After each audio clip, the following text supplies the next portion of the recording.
অনেকদিন পর হাজির হয়ে গেলাম আরও একটি ব্লগ নিয়ে। আর আজকের ব্লগটি থাকবে হচ্ছে মূলত আমার ঈদ শপিং এর ব্লগ। এবছর ঈদের বাজারে কি অবস্থা সেটা দেখতে হলে কিন্তু অবশ্যই আমার ব্লগটি সম্পূর্ণ দেখতে হবে। সো আসসালামু আলাইকুম, welcome to Prabhas daily live blog. কেমন আছেন সবাই? সেদিন আমরা চলে গিয়েছিলাম ঈদ শপিং এ। আর যাওয়ার আগে আমরা মূলত ইফতারিটা সেরে নিয়েছিলাম বাসায়, আর কাচ্চি ভাইয়ের কাছে দিয়ে ইফতারি সেরে এরপরে আমরা রওনা হয়ে যাই হচ্ছে মার্কেটের উদ্দেশ্যে। কিন্তু আমার আসলে এবার ঈদ শপিংটা যেতে যেতে একটু লেট হয়ে গিয়েছিল, যার জন্য অনেক বেশি ক্রাউডের ভিতরে পড়ে গিয়েছিলাম।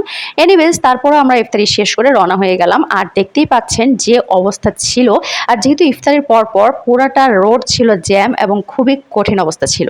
আমার কাছে মনে হয়েছে যে এবছর ঈদ বাজারটা যেন অনেক বেশি রাশ। তো ফাইনালি হচ্ছে আমরা মার্কেটে চলে আসি এবং আসার পরে দেখতে পারলাম, আমি যখন বারান্দায় দাঁড়ালাম মার্কেটের, দেখি যে খুবই কঠিন অবস্থা এবং এত বেশি রাশ ছিল। তবে এক হিসেবে ভালোই লাগছিল আমার কাছে। কিন্তু এই যে ঈদ বা বিভিন্ন যে আমাদের অকেশনগুলো থাকে, এই অকেশনগুলোতে যে সবাই মিলে একসাথে শপিং করা বা সবাই মিলে একসাথে এনজয় করা, এই বিষয়টা আমি অনেক ভালোই এনজয় করি। বাট দেখুন কি অবস্থা, এখানে খুবই কঠিন অবস্থা ছিল। যাই হোক, এরপরে হচ্ছে আমি আমাদের টুকটাক বেশ কিছু আইটেম কিনে নিলাম, আমার নিজের জন্য, আমার হাজব্যান্ডের জন্য, আমার শ্বশুর শাশুড়ি সবার জন্য।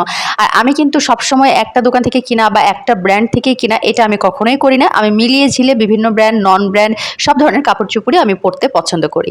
এনিওয়েজ, আমি ঘুরে ফিরে হচ্ছে বিভিন্ন জায়গা থেকে বিভিন্ন ধরনের জিনিস কালেক্ট করে করে নিচ্ছিলাম, যেটা আমার কাছে ভালো লাগছিল। আমার আসলে প্রচুর ব্যস্ততার কারণে আমি এবছর কিন্তু রমজান মাসে রমজানের সেরকম একটা ব্লগ আপলোড করতে পারিনি। এর জন্য আমি আমার দর্শকদের কাছে অনেক বেশি সরি বলে নিচ্ছি।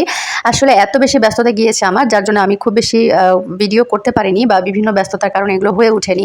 বাট তারপরও এই শপিং ব্লগটা শুধুমাত্র আপনাদের জন্য করেছি, তাও ফুললি করতে পারিনি। মানে টুকটাক একটু একটু ক্লিপ নিয়েছিলাম, সেখান থেকে অ্যাড করে দিয়ে দিয়েছি, এই আর কি। ইফতারির পর মার্কেট আসলে কিন্তু এমনিতেও গলা শুকিয়ে যায়, তো আমি একটু পানীয় জাতীয় খাবার দাবার খেয়ে নিলাম। এরপরে হচ্ছে আমরা একদম রাতের ডিনার করে দেন হচ্ছে বাসায় চলে আসি। অল ওভার সব মার্কেটিং শেষ করে আমার আসলে বাসায় ফিরতে ফিরতে রাত্রের 12টা বেজে যায়। আর ওই সময় আসলে রাস্তায় আমি এত বেশি জ্যাম পাইনি, টুকটাক কিছু কিছু জায়গায় হালকা জ্যাম ছিল, আর এত বেশি জ্যাম আসলে অনেক জায়গাতে ছিল না। সো আমি খুব দ্রুতই আসলে তখন বাসায় চলে আসতে পারি। তো আমার এই শপিং ব্লগটি আপনাদের কাছে কেমন লাগলো এবং আপনারাও কি আপনাদের জন্য ঈদের শপিং করেছেন কিনা অবশ্যই কমেন্টসে জানাবেন। সবাই ভালো থাকবেন, সবাইকে অগ্রিম ঈদ মোবারক।